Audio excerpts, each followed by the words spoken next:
Sir இவர் தான் விஜயா அப்படின்ற அளவுக்கு இவங்க கூட ஒன்று கிளப்பிவிட்டாங்க தெரியுமா, விஜய் வரல, விஜய் டூப் அனுப்பிச்சி விட்ருக்காரு, ஆனால் காலில் விட்றதுக்காக டூப் அனுப்பிச்சி விட்டாரு, அதனால தான் விஷுவல் காமிக்கல அப்படின்னு.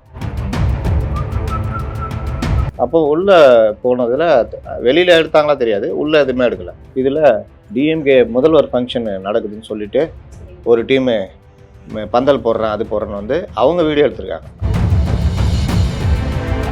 ஜான் ஆரோக்கியசாமி முதலமைச்சரை எதிர்கட்சி தலைவர் ஆக்குன பெரும் ஸ்ட்ராட்டஜிஸ்ட்டு.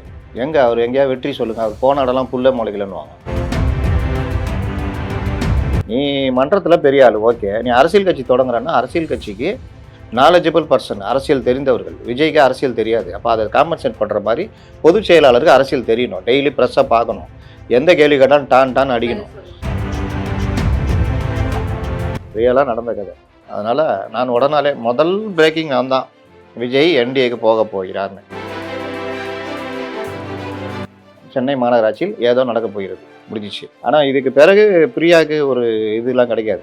இவங்க சொல்கிற மாதிரி அங்கே நிற்க போகிறார், அவரே தேடுகிறார், எழும்பூரில் நிற்க எந்த ஊர்லேயும் கிடையாது, முடிச்சு விட்டுருவாங்க. ஏன்னா சிஎம்க்கு தனிப்பட்ட முறையிலே கோபம் இருக்குது அந்த அம்மா மேலே.